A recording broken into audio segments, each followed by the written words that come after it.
Un saludo muy especial para toda la audiencia. Bienvenidos todos a esta nueva emisión de Sin Filtro.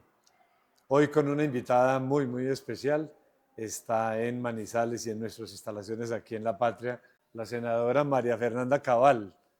Nunca antes en esta sección de Sin Filtro habíamos tenido una invitada a la que no había necesidad de darle las instrucciones del programa. Pues la idea es hablar sin filtro, pero pues creo que todo el mundo conoce que la senadora María Fernanda no, no se guarda nada, no tiene pelos en la lengua y no tiene ninguna dificultad en darnos a conocer y expresar con claridad y contundencia y convicción todo lo que piensa. Senadora María Fernanda, bienvenida. Gracias, Santiago. Es un gusto estar aquí. En Manizales su visita tiene mucho que ver con la campaña, tiene mucho que ver con esta carrera por la presidencia de la República, o cuéntenos un poco qué la trae aquí a Manizales. Siempre he recorrido el país y he representado internacionalmente las ideas de la libertad. He tenido el privilegio de ser invitada a los foros conservadores de la derecha, que ahora son muy famosos porque estuvo Javier Milei, Eduardo Bolsonaro, Santiago Abascal de Vox, quien creo que será presidente de Chile, que es Johannes Kaiser. En fin, también con José Antonio Cast, muy amigo. Y venir es cotidiano, porque recorrer el país no es fácil, porque hay demasiadas regiones, regiones diversas, regiones maravillosas, todos con su gastronomía, su cultura, y el tiempo no alcanza. Entonces yo cualquier excusa que tengo, si voy en el norte del valle me subo, si estoy acá me bajo al valle.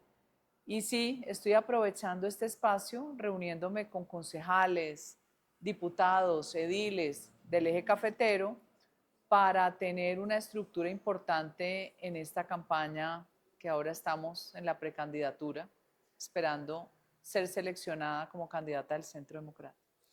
Cuéntenos, senadora, cómo encuentra el partido aquí en el departamento de Caldas. ¿Ve usted unión, unidad, trabajo colectivo? O qué mensajes o qué señales está recibiendo y a la vez dando? Es curioso, pero el eje cafetero, que es tan uribista, con una base tan conservadora de tradición, independiente de la fuerza que tuviera en su momento el Partido Liberal, es una base social conservadora. El Centro Democrático ha tenido muchas dificultades, pero en todos, aquí en Caldas, en Risaralda, en el Quindío. Dificultades porque obviamente la clase política tradicional ha sido muy arraigada y con una capacidad de maniobra muy alta. Entonces, la opinión no es suficiente. Muchas veces toca hacer alianzas con movimientos y con otros partidos, incluso con partidos tradicionales. ¿Qué ha pasado en Caldas? Por fortuna, que hemos empezado a recuperar el oxígeno en las estructuras. Tenemos a Connie, la concejal de aquí. Ahora ganamos con diputado, estamos esperando, creo que todavía está por definirse una demanda para recuperar una curul. Volvemos a tener relevancia que no ha sido fácil, advierto. Pero en este momento, con un país deshecho, porque le pareció muy interesante al elector probar cómo era la elección de la izquierda y ya quiere salir de esta pesadilla porque mucho votante de Petro está haciendo fila esperando unas medicinas para salvar su vida o la de su hijo o la de su mamá, aspiramos que vuelva el sentido común y esto gire a la derecha y gire a un partido que ha demostrado de la mano del presidente Uribe que sí le devolvió país a los colombianos y que sí tiene vocación de poder y que sí lo podemos lograr. Y ustedes desde aquí, desde el Centro Democrático, ¿cómo están viendo los movimientos de los demás candidatos o precandidatos? Ya digamos que aparecen las encuestas.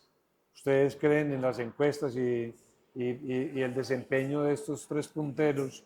¿Cómo lo están observando y las posibilidades de alianzas con algunos de ellos?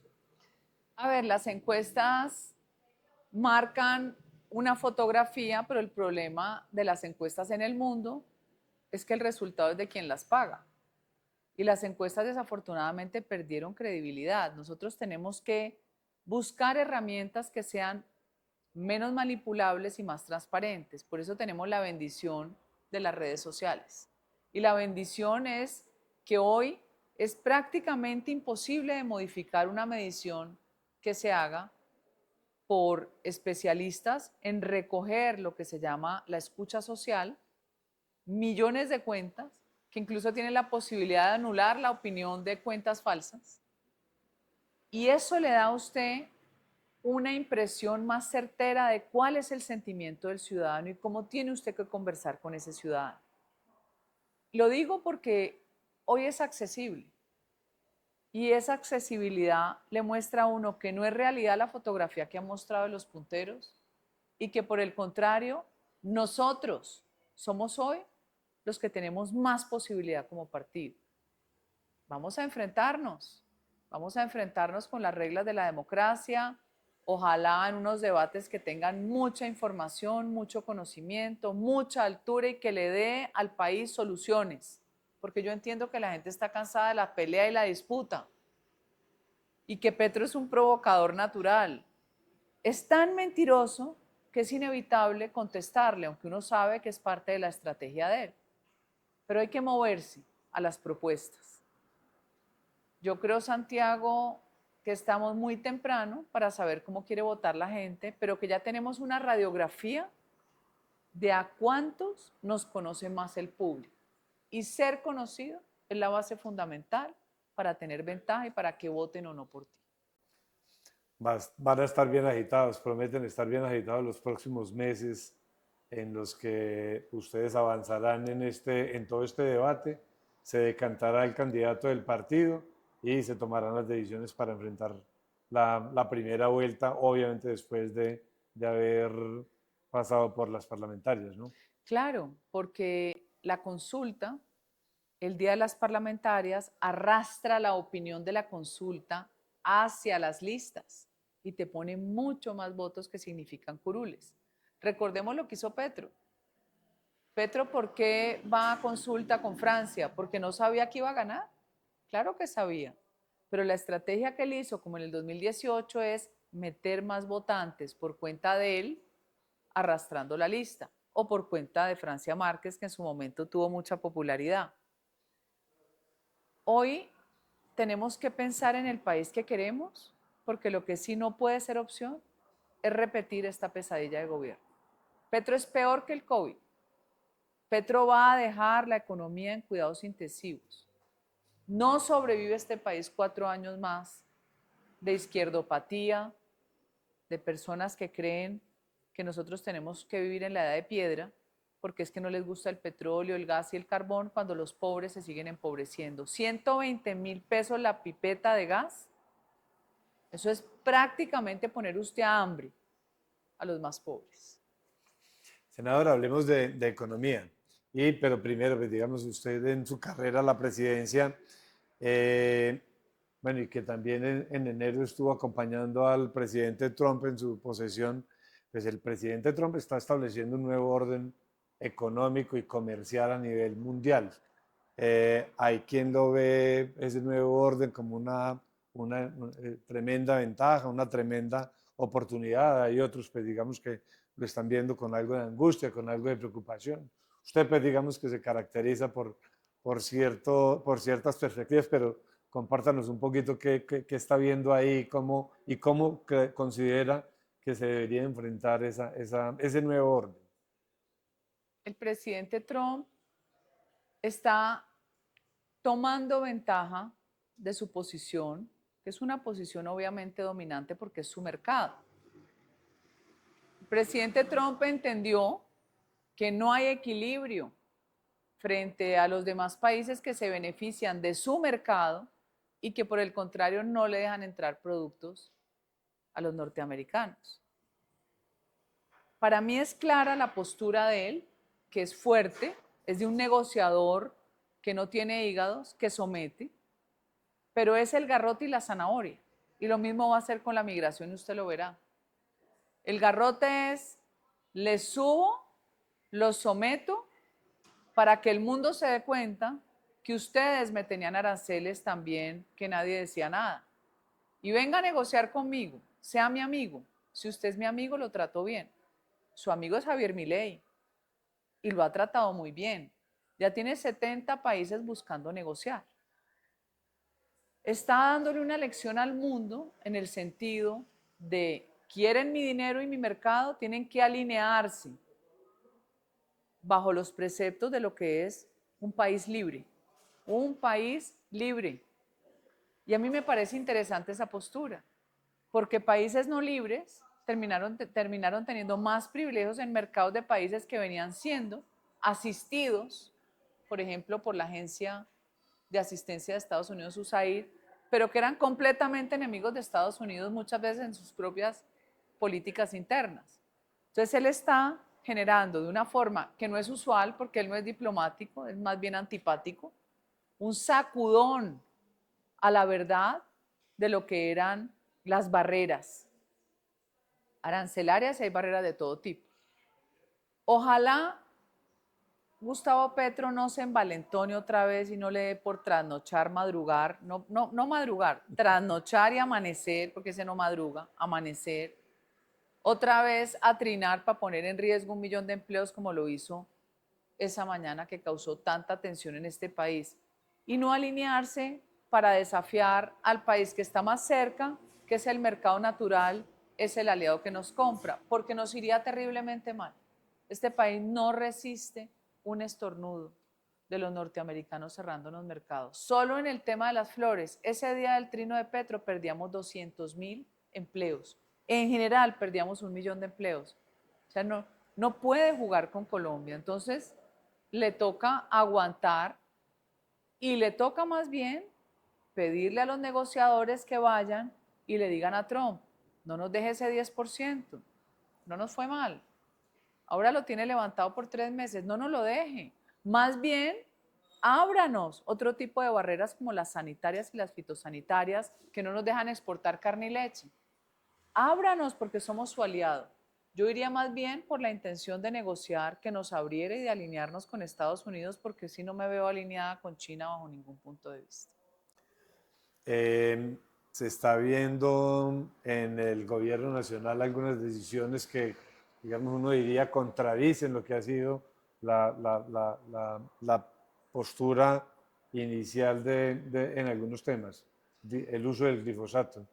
¿Usted cómo está viendo digamos, esas nuevas decisiones al interior del gobierno? El uso del glifosato es una necesidad inminente.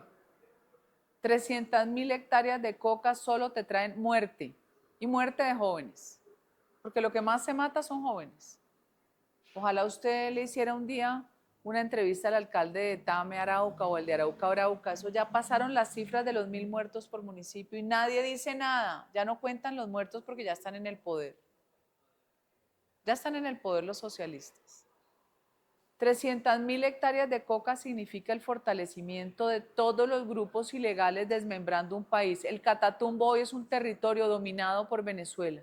El ELN es un ejército de ocupación de Venezuela que entra y mata y vuelve y se resguarda. Ya bajaron los campesinos cocaleros con los milicianos a la serranía del Perijá a invadir las fincas. Volvimos 30 años atrás a los frentes populares que invadían y mataban administradores de finca. Otra vez este país repitiendo lo mismo cuando el mundo va a toda velocidad en inteligencia artificial, en nuevas formas de economía, en nuevas fuentes de generación de riqueza. Por favor, el mundo pensando en Bitcoin y nosotros todavía en las luchas revolucionarias de los años 60. Este país tiene una dualidad entre gente demasiado trabajadora, muy buena, muy capaz, y una parte que quiere ser rémora y que quiere vivir de la deuda histórica imaginaria, porque aquí deuda histórica no hay con nadie. Es como cuando usted se separó de su mujer y 20 años después está diciendo es que mi ex me dejó. No, supérelo, que uno en la historia tiene que superar todo, pero no quedarse en que me deben, o me deben porque soy minoría étnica. No, aquí no se le debe a nadie, aquí se le deben es dar oportunidades a todos, a los de todos los colores, sobre todo en un país mestizo. Dividirnos por temas raciales es lo más absurdo que hay, apelando a la deuda histórica. Dele posibilidad a la gente de salir adelante y esto empieza a cambiar, sin menos basura, sin menos mentira, sin menos odio, que finalmente terminó siendo el motivador de un discurso que todavía habla de lucha de clases cuando el capitalismo derrotó esa premisa hace mucho tiempo. Ojalá pudiéramos convocar a la mayoría de la gente que quiere vivir mejor, no a costillas de los demás, ni que el Estado lo mantenga, sino a voluntad y a responsabilidad propia, con un Estado que le proteja la vida y un Estado que le dé vías, agua potable y un Estado que le dé crédito. Y la gente no es boba, sale adelante. Ustedes están en unos departamentos que son pioneros por excelencia del desarrollo. Y no les ha ido mal, a pesar de que al resto de Colombia le ha ido bien regular. Somos privilegiados como eje cafetero, eso lo tenemos muy Así claro. es. Senadora, se nos está agotando el tiempo, pero no quisiera dejarla ir con un escenario hipotético. Yo no sé si revisaste un texto que se publicó en El Espectador a finales del año pasado, que fue un proyecto editorial que se denominó La Tregua Navideña. Y entonces invitaron a distintos personajes a hablar de alguien con quien por lo general están confrontados o tienen serias diferencias. Y fue justamente David Racero el que se refirió a María Fernanda Cabal, haciéndole una serie de reconocimientos por claridad, por convicción, porque no hay traición en los ojos, porque un poquito por la firmeza, por la firmeza argumentativa y bueno, en fin, haciendo digamos que un paralelo. Eh, en alguna persona con la que, algún líder de la izquierda con quien a usted le gustaría enfrentar la segunda vuelta presidencial en junio del año entrante, ¿cuál sería, senadora? ¿Que me gustaría? Pues no, a uno no le gusta. Me da mucha jartera porque uno dice, ay, voy a exaltar a o a B o a C. ¿A quién? ¿A quién pondría yo? A ver, primero yo creo que esto va a ser una competencia de mujeres. Lo siento.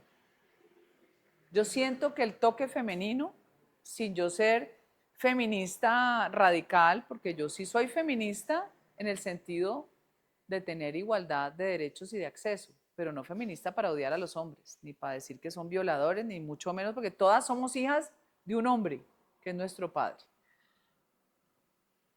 Cuando me dicen a quién le gusta, con quién, pero no, la palabra no es le gusta. ¿Con Si quién a se usted lo ve? ponen a escoger, ¿con quién se tiene que No casar? hay con quién. ¿Con quién se tiene que casar? ¿Con quién? Lo que pasa es que a mí me gusta el debate, a mí no me da miedo el debate. Pero lo que No pasa es es que, lo difícil que, pasa es que los debatir con la debates, izquierda, a veces es más difícil debatir con los propios. Yo con la izquierda los conozco de autos. De hecho, esa opinión de Racero me pareció un reconocimiento importante de él y arriesgado, porque entre ellos se golpean cuando tienen esa clase de actitud. Pero no es la primera vez que me pasa. A Álvaro Gómez le pasaba.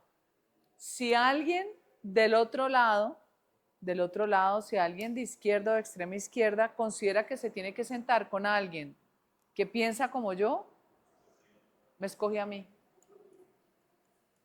Porque yo no mudo de piel. Yo no soy travesti de la política. Yo siempre tengo la misma firmeza. No voy a decir la misma postura porque yo tengo capacidad de cambiar si me enseña algo nuevo o si yo estoy equivocada. No tengo ningún problema en decir me equivoqué. Pero lo que es principio, la base ideológica, la tengo clarísima. Y hay cosas que corregir siempre. Siempre hay que corregir. Ay, ¿a quién escojo? Pero es que si escojo alguna de estas viejas, entonces la pongo arriba. Le hago propaganda.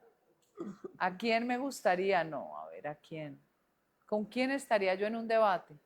Muchos dicen, me gustaría verla a usted debatiendo con Vicky Dávila, o debatiendo con Claudia López, o debatiendo con María José Pizarro. Ya he debatido con algunas de ellas.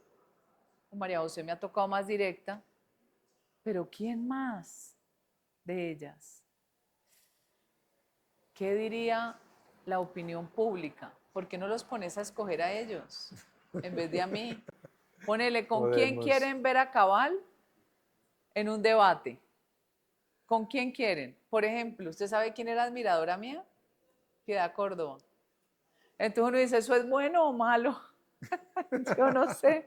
Pero se venía a mi puesto, a mi curul, y me decía en paisa, usted tiene que dejar de hacer sentir miedo de votar por usted. Y yo decía, ¿pero por qué sienten miedo? ¿Por qué sienten miedo? Yo en mi vida he cometido ningún acto criminal ni hostil.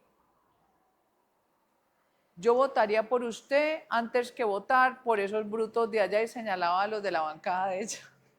Bueno, ella tenía la capacidad de decir lo que le diera la gana, lo que pasa es que Piedad fue también, jugó un juego muy doble siempre frente a la política. Con Uribe fue muy querida, después terminó propiciando declaraciones en contra de Uribe. Pero lo que voy es que yo le doy confianza a todos, a los adversarios y a los propios, y eso es una ventaja.